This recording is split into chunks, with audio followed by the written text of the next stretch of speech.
तर आजच्या ब्लॉग मध्ये आपण बघणार आहोत की चैतन्य कानिफनाथ मढीला कसे आले आणि काठीची परंपरा कशी सुरू झाली आणि वृद्धेश्वराला म्हातारदेव का म्हणतात आणि मोठा या गावात आज पण दूध आणि तूप का बरं विकल्या जात नाही, अशा अनेक प्रश्नांची उत्तरे तुम्हाला आजच्या व्हिडिओ मध्ये भेटणार आहे. त्यामुळे हा ब्लॉग शेवटपर्यंत बघा. तर जय शिवराय पब्लिक, मी आकाश शेजुळ आणि स्वागत आहे तुमचं आपल्या आजच्या ब्लॉग मध्ये. जर मित्रांनो तुम्ही आपलं युट्यूब चॅनल सबस्क्राईब नसेल केलं तर सबस्क्राईब करून घ्या आणि फेसबुकला जर बघत असाल तर फॉलो करायला विसरू नका. तर कानिफनाथ म्हणजे प्रबुद्ध नारायणाचा अवतार आणि प्रबुद्ध नारायणाने हिमालयातील एका हत्तीच्या कानातून जन्म घेतला आणि म्हणूनच नाथांचे नाव कानिफनाथ असे पडले. आणि जेव्हा नाथ मढीला आले तेव्हा त्यांचा खूप मोठा शिष्य परिवार होता. तर तेही त्यांच्या बरोबर मिरी तांबडादेव या ठिकाणावरून मढीमध्ये आले. आणि काही जाणकाराकडून माहिती पडते की जेव्हा कानिफनाथ मढीला आले तेव्हा त्यांचे गुरु म्हणजे श्री मच्छिंद्रनाथ पण इथेच होते आणि गुरु मच्छिंद्रनाथ देखील त्यांच्या समवेत समाधी लावून बसायचे. पण कानिफनाथांचा मोठा शिष्य परिवार असल्यामुळे ते उत्सवात ढोल ताशा डफ वाजवत असत आणि या डफाच्या ताशाच्या आवाजामुळे मच्छिंद्रनाथांच्या साधनेत व्यत्यय येऊ लागला आणि त्यामुळेच नाथांनी कानिफनाथांना सांगितलं की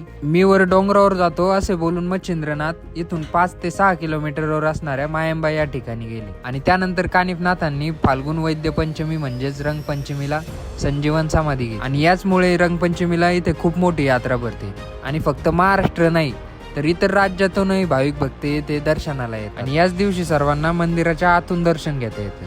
इतर वेळी फक्त बाहेरूनच घ्यावं लागते. पाडव्याच्या दिवशी दक्षिण गंगा म्हणजे श्री क्षेत्र पैठण येथून पाणी कावडीने आणले जाते आणि पहाटे समाधीवर वाहिले जाते व इथे महापूजा आणि अभिषेक केला जातो. तर रंगपंचमी पासून ते पाडव्यापर्यंत अनेक भक्तगण येथे झेंड्याच्या काठ्या घेऊन येतात आणि ह्या काठ्या मंदिराच्या कळसाला टेकवल्या जातात.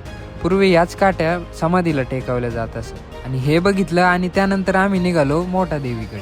आणि जेव्हा मोठा देवीला पोहोचलो तेव्हा इथला एक किस्सा आम्हाला समजला की इथे दूध तूप कधीच विकल्या जात नाही. आणि अशी माहिती भेटली की एक दिवस मोठ्या गावामध्ये एकदा वाट चुकलेल्या म्हशी आलेल्या होत्या आणि म्हशी काही दिवस सांभाळून ज्यांच्या असतील त्यांना देऊ अशा भावनेने ग्रामस्थांनी त्या ठेवून घेतल्या आणि अनेक दिवस वाट पाहूनही कोणी आले नाही. मात्र ही वार्ता मोगलांच्या नाकेदारांना कळाली व त्यांनी म्हशी चोरीचा आरोप भक्तांवर केला आणि त्यांना बोलावून बंदिस्त करण्याचे आदेश दिले. आणि चोरीचा आळ आलेल्या भक्तांना खूप वाईट वाटले, दुःख झाले आणि त्यांनी दुःखातून मुक्त होण्यासाठी मोठ्या देवीची आठवण काढली आणि देवीने त्यांचे ऐकले देखील आणि त्यामुळे तेव्हापासून दूध दही तूप इथे विकलं जात नाही. आणि मोठ्या देवी बघितल्यानंतर आम्ही निघालो वृद्धेश्वराकडे, कारण इथेच कानिफनाथांनी एक मोठा यज्ञ केला होता. ज्या यज्ञामध्ये 33 कोटी देव उपस्थित होते आणि भगवान शंकर पण याच यज्ञात म्हाताऱ्याचे रूप घेऊन उपस्थित होते. त्यांनी देखील या यज्ञात तूप वाढण्याचे काम केले आणि कानिफनाथांच्या आग्रहामुळे ते इथे स्थापित झाले आणि तेव्हापासून या जागेला वृद्धेश्वर असे नाव पडले. तर मित्रांनो, हाच होता आपला ब्लॉग. कसा वाटला कमेंट मध्ये नक्की सांगा.